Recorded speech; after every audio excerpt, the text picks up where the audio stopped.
Salve, salve, família vascaína. Eu sou Marcelo do Podcast com o Esmaltino. Isso aí, gente. Uma derrota amarga.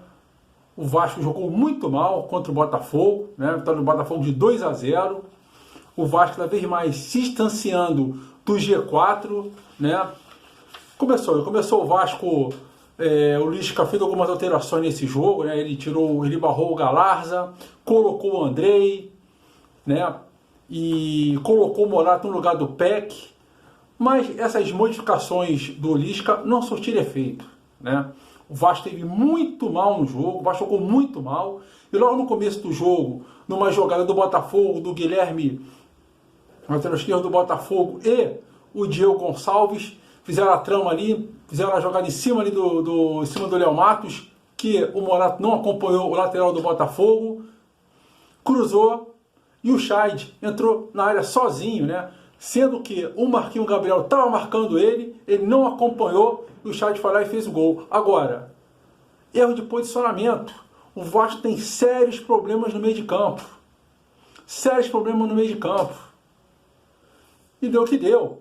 O primeiro tempo do Vasco foi terrível, o Vasco foi pouco criativo, mas jogou duas vezes. Jogou duas vezes na área do Botafogo, né? Um lance do Léo Matos que ele cruzou, depois foi um lance do Morato também que ele cruzou e o Cano pegou de primeira, foi para fora, aconteceu um chute do Bruno Gomes, mas muito pouco. O Vasco apresentou um futebol pobre. O Vasco, mais uma vez, problemas crônicos no meio de campo, principalmente no posicionamento do Bruno Gomes e do Andrei. Os dois não decidiam quem ia ficar. Quem ia ser o primeiro volante? Andrei ou Bruno Gomes? Várias vezes os dois subiam e deixavam lá a retaguarda, o Hernando e o Castan, mano a mano com os atacantes do Botafogo. O Botafogo criou várias oportunidades, vários contra-ataques, né?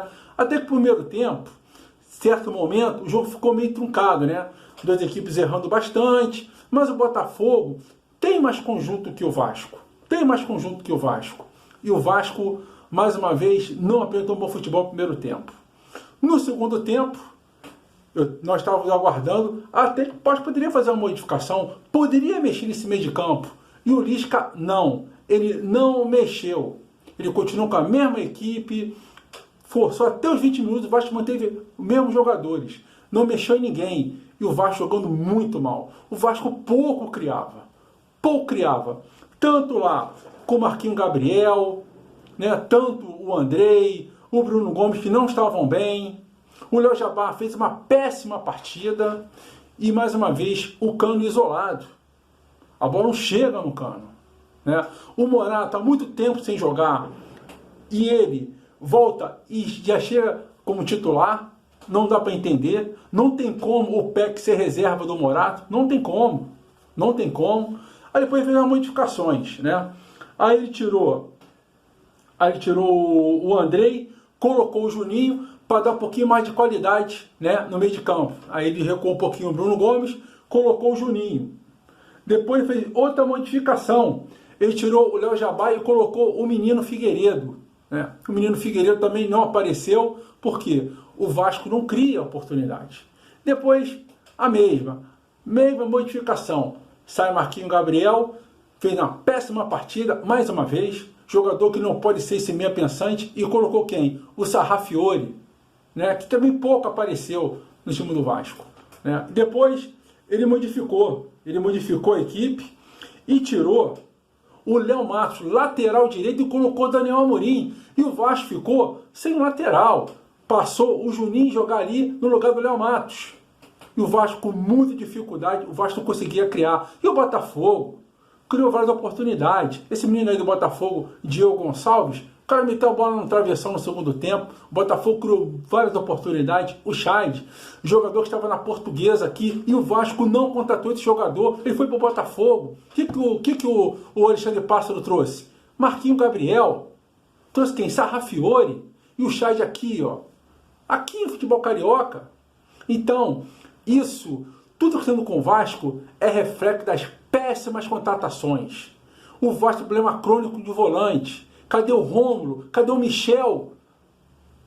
Não estão jogando, não podem jogar, né? Que um tem problemas físicos, problema muscular. O outro, a mesma coisa. O Romulo não joga bola desde 2012, 2011. Que ninguém jogou não foi o Vasco. O Michel, desde fevereiro de 2020, ele não atua numa partida, voltou totalmente fora de sintonia. Péssimas contratações. O Hernando é outro, péssimo zagueiro. Então, isso é o reflexo. E sabe o que está acontecendo com o Vasco hoje? Está caindo na base. Os meninos estão segurando esse time do Vasco. Como fizeram em 2020, queimaram os meninos. O Vasco foi rebaixado. Sabe o que rebaixou o Vasco? Foi essa direção de futebol incompetente, tanto em 2020 como em 2021. Só troca as peças, mas os incompetentes continuam lá. E você vai desgastando a base. O Vasco não criou nada. E o treinador, o seu Lisca, mexeu muito mal. Muito mal. O treinador folclórico. Para mim ele é folclórico. O seu Lisca é folclórico. Mexeu muito mal na equipe. Fez uma salada e deu o contra-ataque do Botafogo. O ataque do Botafogo, por quê? Só o Hernando e quem? E o Castan. Lá na parte da lateral direita do Botafogo, a parte da lateral direita, do Vasco, não tinha ninguém. O Botafogo encaixou o contra-ataque e o Diego Gonçalves foi lá e fez o gol. Então, isso foi uma salada hoje no jogo. O Vasco não tem elenco, o treinador mexeu mal e o Vasco precisa urgentemente no mercado contratar jogadores. Se o Vasco manter essa equipe, esse elenco aí, dificilmente o Vasco vai voltar à elite do futebol. Então, meus amigos, vamos torcer para dias melhores e vamos cobrar. O Vasco não pode ficar nessa situação. Eu espero que a semana aí o Lisca acerte o time. O Vasco tem um jogo muito importante na quarta-feira contra o São Paulo. Sabemos que vai ser uma missão impossível o Vasco conseguir reverter. Então o foco do Vasco hoje é a Série B. Se você gostou do vídeo, dá o like, inscreva-se no canal e acompanhe o podcast Cruz Maltino, o canal de todo vascaíno.